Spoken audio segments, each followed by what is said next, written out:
What if history as we know it is missing a crucial piece, a hidden saga of beings that walked among us, whose very existence challenged the boundaries of creation? Imagine a lineage so profound, so ancient, that its echoes might still ripple through our modern world. Today, we plunge into one of the most enigmatic passages in sacred texts, a cryptic mention in Genesis chapter 6 that speaks of mighty ones, heroes of old, known as the Nephilim. These are not mere mythological figures, but entities woven into the fabric of biblical narrative, sparking questions that have puzzled scholars and truth-seekers for millennia. Who precisely were these mysterious giants? Were they an ancient race born of unusual origins, perhaps a forbidden union between heavenly and earthly realms?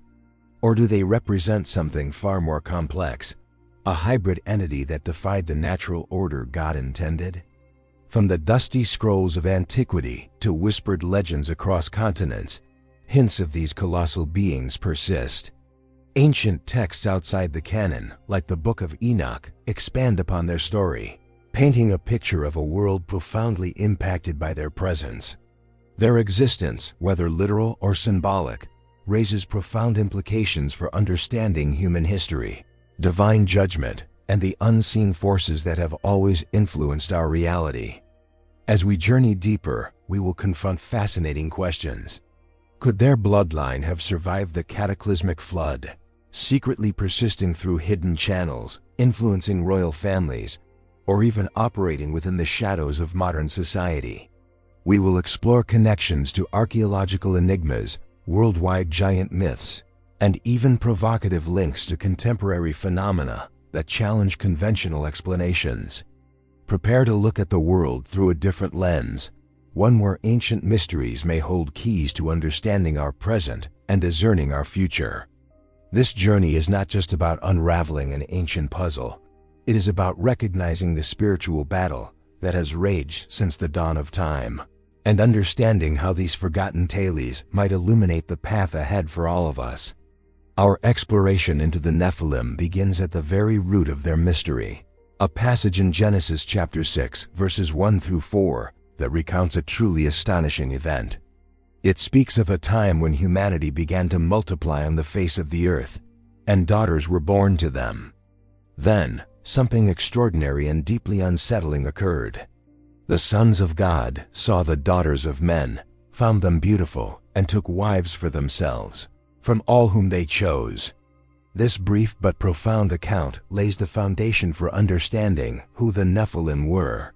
It implies a union of two distinct groups, one seemingly divine or otherworldly, the other clearly human.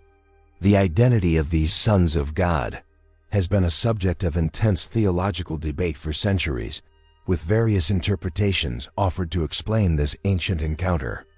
One prominent view, deeply rooted in ancient Jewish tradition and early Christian writings, posits that the sons of God were indeed fallen angels, celestial beings who descended to earth and engaged in procreation with human women. Texts like the Book of Enoch, while not canonical, elaborate significantly on this idea, calling these fallen angels watchers and detailing their transgression. This interpretation suggests a direct corruption of the human bloodline by spiritual entities. Another perspective suggests that the sons of God refers to the righteous lineage of Seth, the third son of Adam, who were meant to preserve a pure worship of God. In this view, their union with the daughters of men, who were seen as descendants of the ungodly line of Cain, represents a spiritual compromise. It implies that the righteous line intermarried with the unrighteous, leading to a general spiritual decline and societal corruption rather than a literal hybridization. However, the scripture immediately follows this union with the declaration that there were giants on the earth in those days, and also afterward, when the sons of God came into the daughters of men and they bore children to them. Those were the mighty men who were of old, men of renown. This crucial detail, describing the offspring as giants or Nephilim, lends significant weight to the idea of a literal, unusual progeny resulting from this union, pointing away from a purely symbolic interpretation of intermarriage. The term Nephilim itself carries a sense of falling or being fallen, further aligning with the idea of a descent, whether of angels from heaven or a moral fall from grace. Regardless of the precise identity of the sons of God, this ancient encounter undeniably led to the emergence of extraordinary beings whose presence profoundly impacted the pre-flood world, setting the stage for cataclysmic events to come. The Nephilim, as introduced in Genesis, were more than just tall individuals. They are described as mighty men who were of old, men of renown, suggesting a formidable presence and legendary status. These were figures of exceptional strength and perhaps even intimidating stature, leaving a deep impression on the collective memory of humanity. Biblical narrative occasionally alludes to similar giants, even after the Great Flood, such as Goliath, a Philistine warrior of immense size, and Og of Bashan, whose iron bedstead measured over 13 feet long. These biblical accounts are not isolated incidents. They resonate with a wealth of global myths and legends of giants. Across cultures, from the Native American tradition speaking of towering figures like the Seneca, to the colossal beings of Sumerian epics, and the titans and cyclops of Greek mythology, the motif of a giant race is remarkably pervasive. Such widespread accounts, independent yet strikingly similar, invite us to consider if they might stem from a common, forgotten history. Archaeological discoveries also add layers to this compelling narrative. While definitive proof directly linking ancient skeletons to the biblical Nephilim remains elusive and highly debated, there are intriguing finds that challenge our understanding of ancient human scale. Megalithic structures, such as the massive stones of Baalbek or the precise construction of Göbekli Tepe, often raise questions about the methods and capabilities of their builders, leading some to speculate if a non-human force or an exceptionally strong race was involved. Consider the legends of elongated skulls found in various parts of the world, or unusually large tools and weapons unearthed from ancient sites. While mainstream archaeology offers conventional explanations for many of these, a persistent current of alternative theories suggests that these anomalies could be remnants, subtle footprints, of a truly giant race. This fuels the imagination, prompting us to wonder about the true scope of life and civilization in the ancient past. Could it be that these scattered pieces of evidence, from biblical verses to global folklore and enigmatic ruins, are all fragments of a much larger picture, hinting at a time when beings of immense size and power roamed the earth? The stories are too consistent, the legends too widespread, for them to be dismissed entirely as mere fantasy. There is a curious alignment that suggests a deeper truth. The presence of such mighty beings would undoubtedly have shaped the world they inhabited, leaving an indelible mark on human culture, fear, and religious understanding. Whether their legacy is found in the physical remnants they left behind or in the stories we continue to tell, the idea of giants walking among us remains a potent and captivating aspect of our ancient past.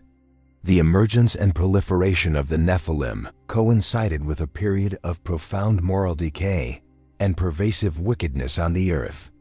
Genesis chapter 6 verse 5 states that the Lord saw that the wickedness of humankind was great on the earth, and that every inclination of the thoughts of their hearts was only evil continually. This widespread corruption, exacerbated by, or perhaps even caused by, the influence of the Nephilim and their origins, led to a divine lament. God expressed deep regret that he had made human beings on the earth, and his heart was filled with pain. This passage portrays not a capricious act, but a sorrowful necessity, a divine response to a world utterly steeped in depravity. The pervasive nature of the corruption suggests a global problem, not just a regional one, requiring a comprehensive solution to restore order and purity. The biblical account of the Great Flood, therefore, presents itself as a sweeping act of divine judgment, a cleansing of the earth from this widespread wickedness and, critically, from the corrupted bloodline of the Nephilim. The narrative implies that the presence of these hybrid beings was an abomination, a defilement of creation that could not be allowed to persist. The flood was not merely a punishment for human sin, but also a specific eradication of these unholy offspring. However, a crucial question arises regarding the flood's efficacy in completely eliminating the Nephilim. The scripture states, "There were giants on the earth in those days, and also afterward." This tantalizing phrase, "and also afterward," implies a re-emergence of these giants after the flood. This has led to speculation about how they could have survived. Some theories propose that the Nephilim lineage managed to continue through the wives of Noah's sons, if any of them carried this corrupted DNA, allowing it to pass into the post-flood world. Another theory suggests a second incursion, or a subsequent period where fallen angels once again engaged in similar unions, leading to new generations of giants. These possibilities highlight the persistent nature of the spiritual conflict and the continued threat of such entities. Regardless of the precise mechanism of their reappearance, the flood narrative serves as a stark reminder of the lengths to which divine judgment will go to address deep-seated corruption and the perversion of creation. It sets the stage for future encounters with these extraordinary beings, indicating that their story was far from over even after the world was dramatically remade by water. Despite the seemingly all-encompassing cleansing of the Great Flood, the narrative of giants does not end there. As the descendants of Noah repopulated the earth, echoes of these formidable beings began to resurface in the biblical accounts, particularly as the Israelites prepared to enter the Promised Land. The reappearance of giants after the flood is a critical, often overlooked, aspect of the Nephilim saga. Moses sent spies into Canaan, the land promised to Israel, and their report was one of terror and dismay. They spoke of encountering the Anakim, mighty descendants of Anak, describing themselves as mere grasshoppers in comparison to these towering inhabitants. Numbers chapter 13 verse 33 states, "There we saw the Nephilim, the descendants of Anak came from the Nephilim.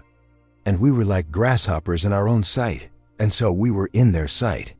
This chilling report instilled great fear in the hearts of the Israelites, causing them to doubt God's power and promise. These post-flood giants are identified by various names throughout the Old Testament, each referring to remnants of what appears to be a broader giant lineage. We hear of the Rephaim, the Zamzummim, the Emim, and the Anakim, powerful tribes who occupied territories within and around Canaan. They were formidable warriors, requiring divine intervention and great courage from the Israelites to defeat them. The continued existence of these giants suggests that the Nephilim legacy, in some form, persisted beyond the flood. This could imply a continued presence of whatever spiritual or genetic anomaly gave rise to them. Or it could point to specific families or tribes that inherited their physical traits and formidable stature. These scattered remnants served as ongoing tests of faith for the Israelites, constantly reminding them of the spiritual battle they faced. As the Israelites conquered the land, they encountered and largely defeated these giant tribes, yet some enclaves persisted, particularly in Philistine cities like Gath. It was from one such remnant that Goliath, the famous giant whom David bravely faced, emerged.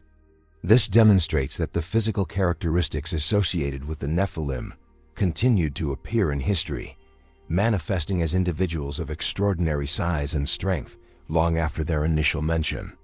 The re-emergence of these giants after the flood serves as a powerful testament to the ongoing spiritual conflict between divine order and rebellious forces. Their presence in the Promised Land made the conquest not just a physical battle for territory, but a spiritual war against the lingering influence of these ancient corrupted bloodlines. Beyond their physical presence, the Nephilim narrative expands to include a more sinister dimension, one concerning forbidden knowledge and ancient technology. Drawing from the Book of Enoch and other apocryphal texts, a compelling picture emerges of the Watchers, the fallen angels, not only corrupting humanity through interbreeding, but also through illicit teachings. These texts describe how these celestial rebels imparted various forbidden arts and sciences to mankind. Imagine a world where beings of immense intellect and preternatural understanding chose to share secrets meant only for the divine. They are said to have taught humanity the art of warfare, introducing weapons and armor, and the strategies of conflict. This gift, rather than elevating humanity, ushered in an era of violence and bloodshed, transforming simple disputes into devastating wars, corrupting human nature. Beyond the martial arts, the Wachus allegedly introduced metallurgy, the working of metals like iron and bronze, which revolutionized tool-making and weaponcraft but also empowered destruction. They are also credited with revealing occult knowledge, including sorcery, charms, and divinations, practices that opened humanity to demonic influence and diverted them from true spiritual connection. Perhaps most significantly, they taught astrology and the signs of the cosmos, not for understanding God's creation, but for divination and the manipulation of earthly events. This knowledge, twisted from its divine purpose, became a tool for control and spiritual bondage, laying the groundwork for ancient idolatry and the worship of heavenly bodies. This suggests a systematic effort to lead humanity astray. Could these forbidden teachings have been the true advanced technology of the ancient world? Not mechanical marvels, but occult sciences that shaped early civilizations. The presence of unexplained technological leaps in various ancient cultures, as well as the pervasive presence of occult symbols and practices in their religions, prompts a deeper look into these claims. Were powerful early empires built upon foundations of knowledge revealed by these fallen beings? The narrative extends to the Tower of Babel, an ambitious human endeavor to build a tower that reached to the heavens, a structure that defied divine decree. While not explicitly stated as a Nephilim project, the hubris and collective power behind it resonate with the themes of rebellion and forbidden knowledge. It represents another instance where humanity, possibly influenced by these dark teachings, attempted to usurp divine authority, leading to God's intervention and the scattering of languages. The question of the Nephilim legacy enduring beyond ancient times is one that ignites considerable debate and fuels countless theories. If these powerful hybrid beings truly walked the earth, is it conceivable that their unique characteristics, or even their specific bloodlines, could have persisted through the millennia, perhaps subtly influencing the course of human history? This concept challenges conventional historical narratives and opens doors to provocative possibilities. Some theories suggest that the Nephilim, or their direct descendants, managed to integrate into human societies, perhaps even rising to positions of power and influence. It is speculated that this ancient lineage could have secretly continued within royal families, elite dynasties, or even covert societies throughout history. Think of the pharaohs of Egypt, the emperors of Rome, or the powerful monarchies of Europe. Could their claims of divine right or special ancestry have a darker, more ancient origin? This idea is often connected to the concept of blue bloods, or a distinct genetic marker, implying that certain powerful families might actively guard and perpetuate this unique lineage. The motivation behind such a preservation could range from maintaining worldly power to holding secret knowledge passed down through generations. It suggests a hidden hand guiding events, a legacy far more profound than mere wealth or political cunning. The question extends to modern times.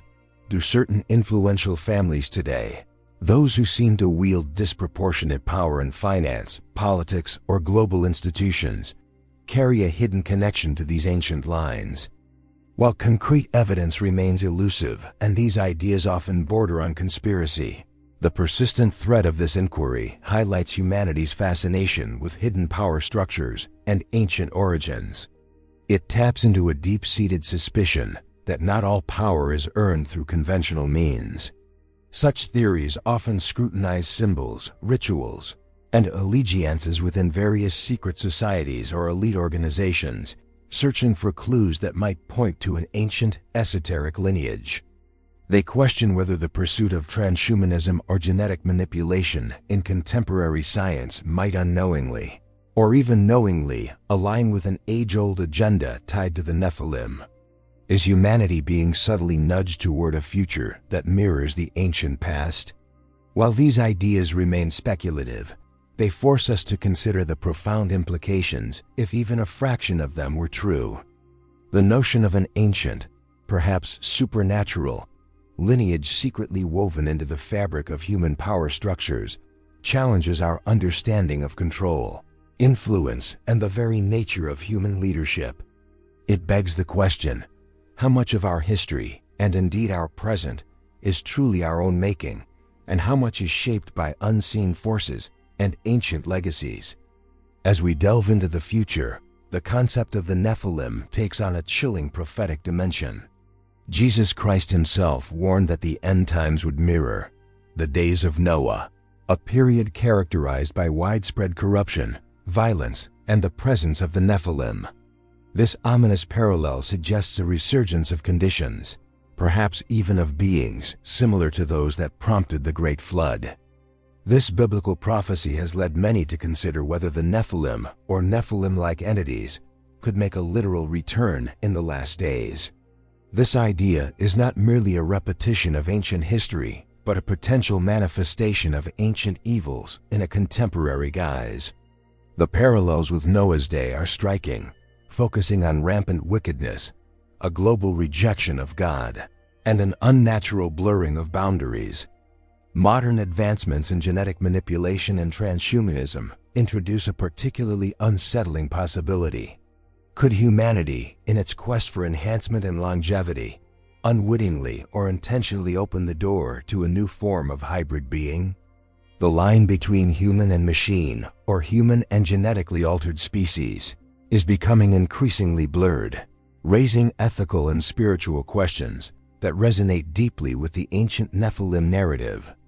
Some theories propose that demonic deception will play a significant role in this end-time scenario. Fallen angels, ever seeking to corrupt and deceive, could orchestrate a return of hybrid beings or a spiritual deception so profound that it mimics the ancient Nephilim phenomenon. This could involve manipulation of human biology, minds, or even a grand illusion designed to lead humanity astray. The prophetic scriptures speak of a time of great spiritual warfare, where forces of darkness will be unleashed on earth. It is not unreasonable to consider that these ancient forces, which once manifested as the Nephilim, could re-emerge as a significant part of this end-time conflict. Their return, whether literal or symbolic of ultimate spiritual depravity, signals a culmination of the age-old battle between good and evil. Understanding these prophetic implications is not about generating fear, but about fostering spiritual readiness and discernment. It encouraged believers to be aware of the signs of the times, to recognize deception, and to stand firm in their faith as humanity approaches a period described as never before seen.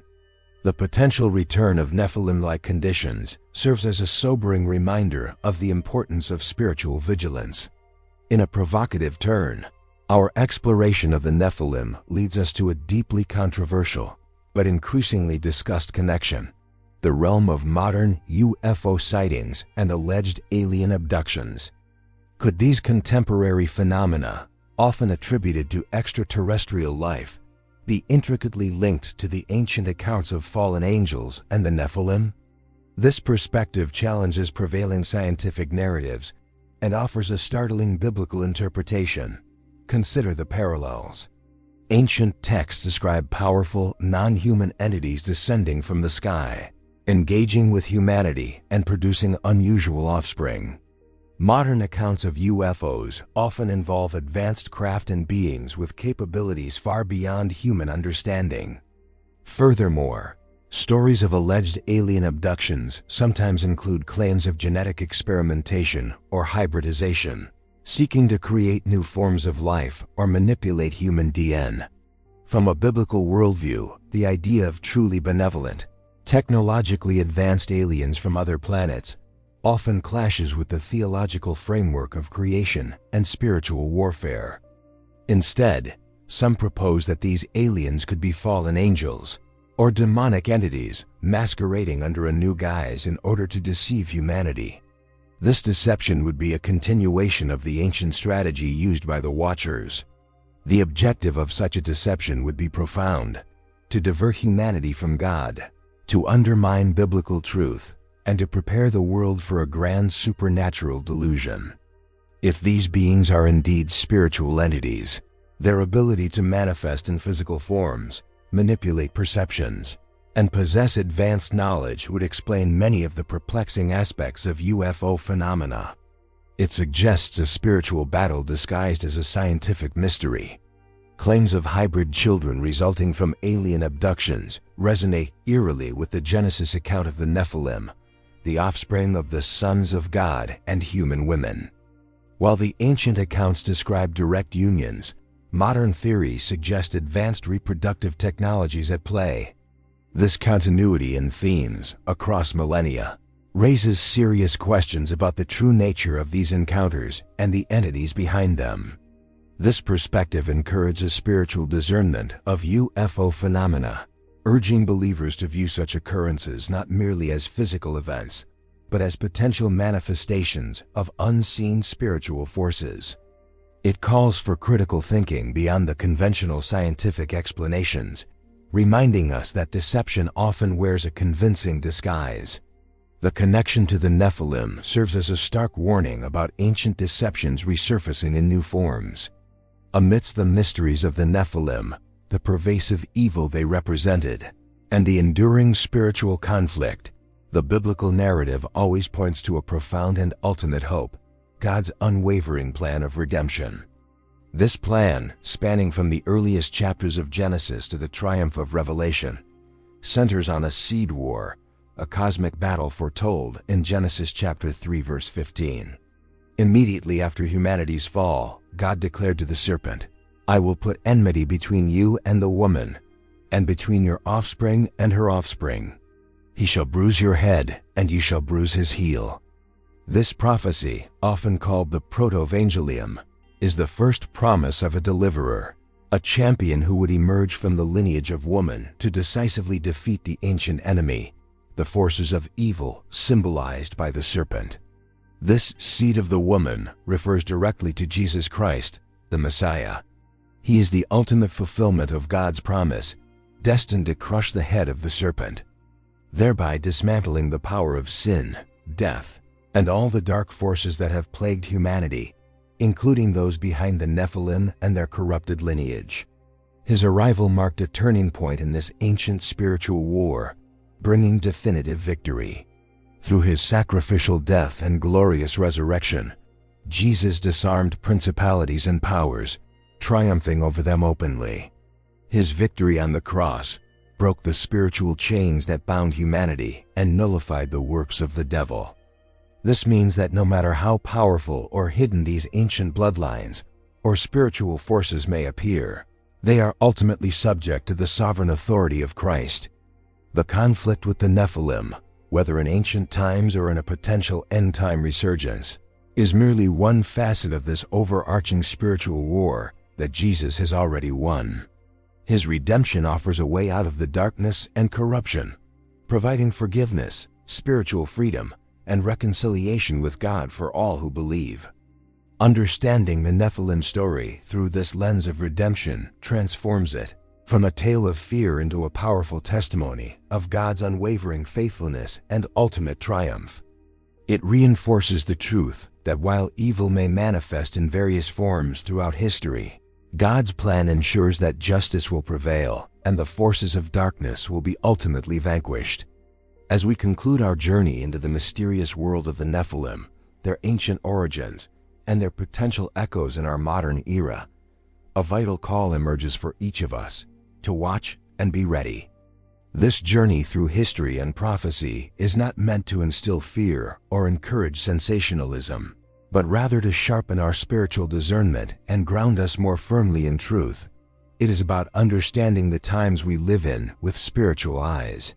Walking closely with God becomes paramount in an age where deception can wear many faces. The ancient strategies of fallen spiritual entities, whether they involve physical manifestations, forbidden knowledge, or subtle influences, remain active.